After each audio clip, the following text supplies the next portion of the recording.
तुम गधे के बच्चों, सुधर जाओ। अगर किसी को गधा खिलाया ना तुम लोग की जिंदगी गधे वाली हो जाएगी। खोते ना हो तो साले, शर्म नहीं आती? बेगैरत। किस किस लोगों को खिला रहे होगे किस किस्म के गधे के गोश्त। हंसी एक तरफ है मगर ये बेगैरती है खुदा की कसम। किसी के बुजुर्ग माँ बाप खा रहे होंगे, बड़े मजे से पकवा के लेके जा रहे होंगे होटलों से, किसी को क्या पता कि गधे खोते खिला रहे हो तुम लोग। बच्चे खा रहे होंगे छोटे छोटे, किस किस किस्म के वायरस, कैसी कैसी इन्फेक्शंस, कैसी कैसी बीमारियां, जो चीज़ हमें नहीं खाने को मना की है उसको खिला रहे हो यार। इन लोगों के साथ तो तरीके से बात करना बनता ही कोई नहीं है। चपेड़े कराओ इनको, चंडे कराओ सालों को। खोते ना हो तो एक खोता, मतलब एक ब्रेक खोता ब्रेक लेंगे। न्यूज़ ये है कि इस्लामाबाद में 25 मन गधे का गोश्त जो है वो बरामद हुआ है और इसके अलावा 50 से ज़ायद जो ज़िंदा गधे हैं वो भी वहाँ पे बरामद हुए हैं ढैंचू ढैंचू करते हुए।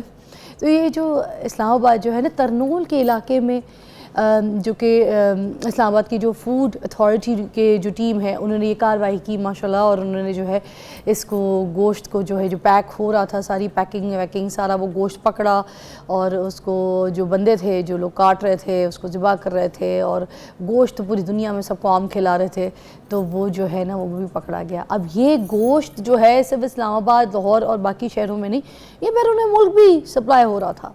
मतलब कि आप सोचें, तफ्तीश तो अभी जारी है, लेट्स सी कि ये पता चलेगा, क्योंकि बेसिक तो अभी यही कहा जा रहा है उनकी तरफ से कि हम तो सिर्फ पाकिस्तान में जो बैरून मुल्क से आए हुए लोग होते थे उनको ये गोश्त खिलाते थे, या फिर ये जो बैरून मुल्क है उधर सप्लाई किया जाता था। उसके अलावा इनकी जो खाली होती थी वो भी चाइना में सप्लाई की जाती थी वहाँ पर, क्योंकि आपको पता है ये कॉस्मेटिक्स वगैरह के लिए जो है ना बड़ी कारामद चीज़ समझी जाती है और बड़ा बिज़नेस है चाइना में इसका। तो अभी इब्तिदाई जो एक इंक्वायरी है, ठीक है, वो उसमें जो चीज़ें सामने आई उसमें ये है जो मैंने आपको बताया, लोकल जो आबादी है इस्लामाबाद की, क्या उनको भी ये खिलाया जा रहा था कि नहीं, और अगर खिलाया जा रहा था तो मैं आपको बोलूँगी फिर यकीनन इस्लामाबाद के जो शहरी हैं उन्होंने यकीनन गधे की खोते की शिनवारी भी खाई होगी क्योंकि वहाँ पे बहुत मशहूर है, ठीक है। अब उसके अलावा खोता बिरयानी खाई होगी, खोता पुलाव खाया होगा। खोते यखनी पुलाव कितने मज़े का होता है, कभी खाया है किसी ने? अब तो खाया होगा, इस्लामाबादियों ने तो खाया होगा। उसके अलावा सोचो खोते का कबाब कितने मज़े के होंगे, खोते के सीख कबाब अच्छा, हम लाहौरी बड़े खुश हैं, हमें पता है हम अब अकेले नहीं, हमारा साथ देने कोई और भी आ गया। ओ माय गॉड, खोता बिरयानी, वाह वाह वाह। अच्छा, वो खोते का वो भी होगा वहाँ पे, वो भी बनता था ना दमपोख्त खोते का, वो चरसी खोता हमने तो ये सब नहीं खाया, इस्लामाबाद ने डिग्री हमसे ऊपर ले ली, चरसी खोता खाया होगा यार, चरसी शिनवारी खोता, हाय हाय। अच्छा, जो कसाई हैं वो भी वहाँ पे जो थे ना वो लोकल नहीं थे जो पकड़े गए, वो बाहर से बुलवाए गए थे जो स्पेशल आए थे और इनको ज़िबा करता था। यार क्या टेक्निक नई लोगों की पकड़ी गई है, देखो। इसलिए मैं बोलो हम इंसानों में ना, मैंने देखा है हम लोग डिफरेंट हो गए, बदल गए। अच्छा खासा हम नॉर्मल इंसान थे, हमारे अंदर खोते वाली हरकतें कैसे आ गई, इस वजह से हम ये खोते वाली हरकतें करना शुरू हो गए ना, गधे बन गए दिमागी भी, क्योंकि हम ऐसी ऐसी चीज़ें खा रहे हैं। देखें, आप जो खाएंगे वो आपके चेहरे पर नुमा होगा और वो हरकत करेंगे आप, गधे ना हो तो सारे यार मजाक अपनी जगह, मगर मैं ये कहूँगी कार्रवाई बहुत अच्छी है, बहुत ज़बरदस्त, और इसको पकड़ में लिया है, ये बड़ी अच्छी बात है। और ऐसे काम नहीं होने चाहिए। तुम गधे के बच्चों, सुधर जाओ। अगर किसी को गधा खिलाया ना तुम लोग की ज़िंदगी गधे वाली हो जाएगी। खोते ना हो तो साले, शर्म नहीं आती? गैरत। किस किस लोगों को खिला रहे होगे किस किस्म के गधे के गोश्त। हंसी एक तरफ है मगर ये बेगैरती है खुदा की कसम। किसी के बुजुर्ग माँ बाप खा रहे होंगे, बड़े मजे से पकवा के लेके जा रहे होंगे होटलों से, किसी को क्या पता कि गधे खोते खिला रहे हो तुम लोग। बच्चे खा रहे होंगे छोटे छोटे, किस किस किस्म के वायरस, कैसी कैसी इन्फेक्शंस, कैसी कैसी बीमारियां, जो चीज़ हमें नहीं खाने को मना की है उसको खिला रहे हो। यार शर्म नहीं तुम लोगों अंदर? किस किस्म की गैरत मर गई है तुम लोगों की? खोते कटवा रहे हो, गधे कटवा के खिला रहे हो, शर्म ही नहीं है तुम लोग को। जिसने इस हरकत में अपना साथ दिया, मुलव्विस, हमें तो कहती है ये लोग कौन थे जो चुप रहे।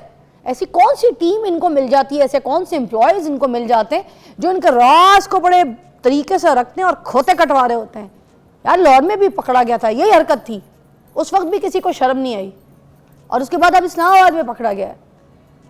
इन लोगों के साथ तो तरीके से बात करना बनता ही कोई नहीं है, चपेड़ा कराओ इनको, चंडे कराओ सालों को, खोते ना हो तो एक खोता मतलब एक ब्रेक खोता ब्रेक लेंगे। वॉचिंग मॉर्निंग विद फिज़ा। नाजरीन, अभी जो हमारा पहला कॉन्सेप्ट है जिसके ऊपर हम बात करेंगे, हमारा टॉपिक जो है, हम सारी रात बैठ के ना, सारा दिन बैठ के रील्स देख रहे होते हैं, एक के बाद रील, दूसरी रील, तीसरी रील, उसकी 30 सेकेंड्स या 1 मिनट तक की इसकी जो रील की टाइमिंग होती है। अब इतनी छोटी छोटी चीज़ों में अगर हम इस रील को देखें तो अगर सपोज़ हमने 1 घंटा देखा है तो इस 1 घंटे में हम 80-90 रील आराम से या 100 के करीब रील देख रहे थे। हर रील का जो टॉपिक है वो डिफरेंट होता है ना। अब इतने टॉपिक्स, ये सारी चीज़ें जो हम देख रहे होते हैं आँखों से, ये हमारे दिमाग में कैप्चर हो रही होती हैं। इतनी सारी इन्फॉर्मेशन जो है वो हमारे दिमाग में एक साथ जा रही होती है।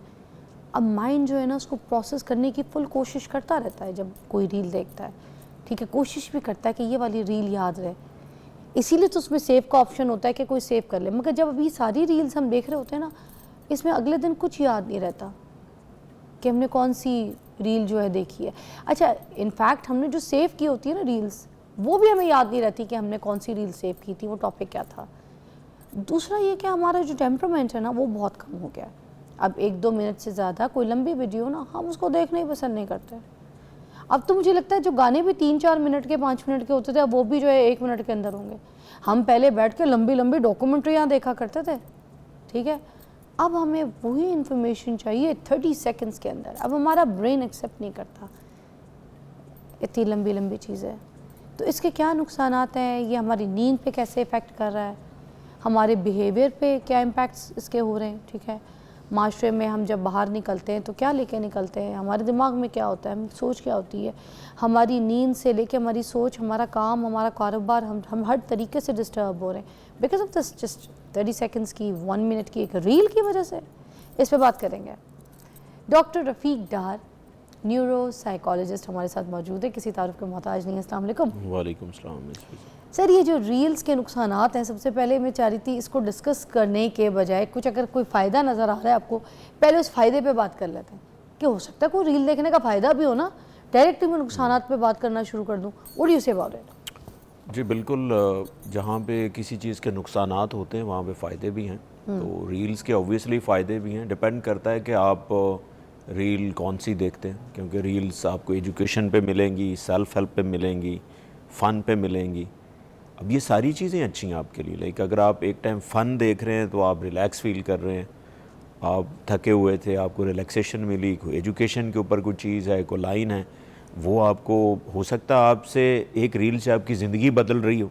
किसी ने कोई फ़र्ज़ करें रील ऐसी बनाई है कि मौलाना रूमी का कोई कोटेशन शेयर किया है, उससे किसी की ज़िंदगी बदल गई। इकबाल का कोई शेर है, उसके ऊपर रील बनी हुई है। तो फ़ायदे तो हैं इसके, लेकिन ये है कि ऑब्वियसली फिर इसके नुकसानात भी हैं।